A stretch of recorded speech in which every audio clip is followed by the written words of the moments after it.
If you're ever just sitting around or you're just going through your everyday life and things feel overwhelming or stressful or you feel anxious just by living, that means that you probably have a chaotic life. And the problem has been with myself, and I'm sure with you and a lot of other people, that you can't find out what the actual problem is. It could be coming from literally anywhere in your life, whether it's your health, your money, your relationships. It's like you check your water bill and it's like $300 this month when it's usually 85, and you're trying to find the one leak throughout an entire house and you just find yourself lost. Well, the good thing is I found 3 specific actions that can be taken right now to start finding those little leaks and plugging them up one by one. And the first one is to stop spending time with negative people. I know you've heard this before, but they say that you are the average of the 5 people you spend the most time with. And if all those people are spending their times complaining, talking shit about other people, or just doing crap that you don't want to be doing,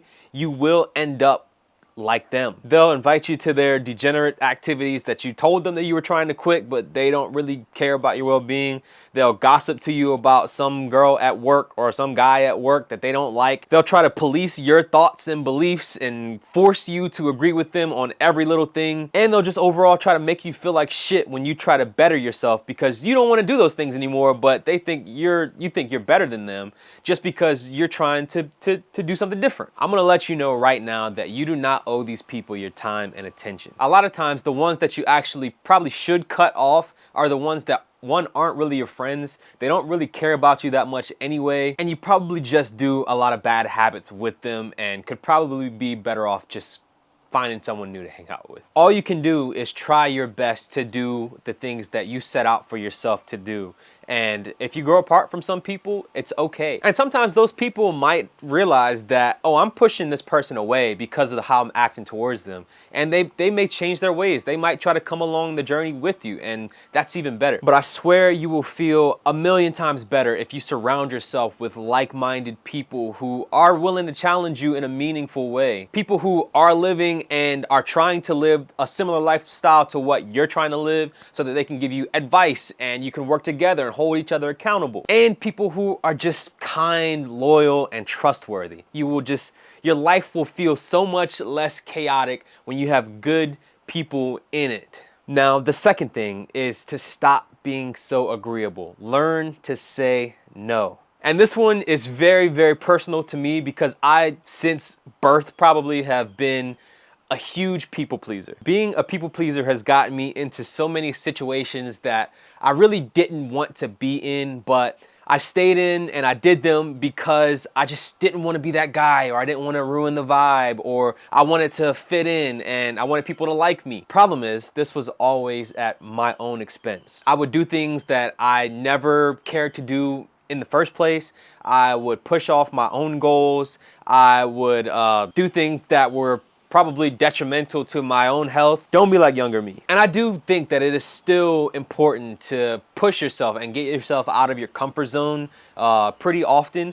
But if you're assessing a situation and you're not enjoying, benefiting, or actually truly helping someone in the process, it's okay to say, no, I don't want to do that. I would prefer not to. Your time and energy is just so precious that you shouldn't spend most of it catering to other people at your own detriment. There is no peace in living a life that you truly don't believe in. And finally, the third way that I've made my life more peaceful is to just get the shit done. Eat the Frog. There's a book that I haven't read yet. It's called Eat the Frog, but I'm pretty sure that the whole premise is to get up and get the things done that you need to get done so that you can enjoy the rest of your day. It's kind of like if someone gave you your dream dinner, like your favorite dish, and they gave you a frog and they put them both in front of you and you had to eat both of them.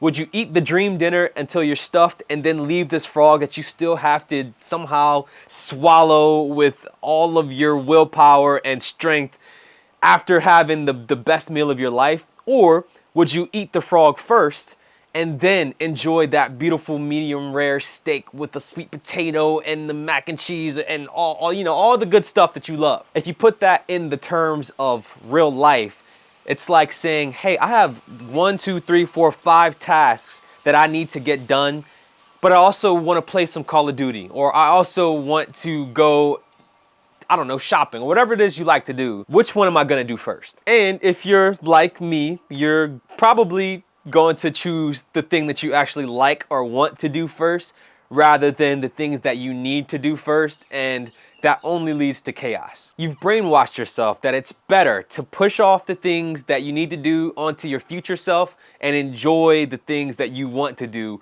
right now with your present self. And it's just not true. The reason for this is because as you're playing Call of Duty, or as you're watching your YouTube videos, or you're baking something, or whatever it is that you want to do, you have that slow, steady drip of cortisol just constantly running, and it's just dripping and dripping and dripping and building up and building up and building up, while you're using up pretty much all of the dopamine that you can take for one day on that thing. So if you're playing Call of Duty for 3 hours and then you're like, okay, I need to go and write that paper, you don't have any reason to desire to do that, because you've already gotten the desire out of playing the video games or watching the YouTube videos, or I don't know, whatever it is that's fun that you've done.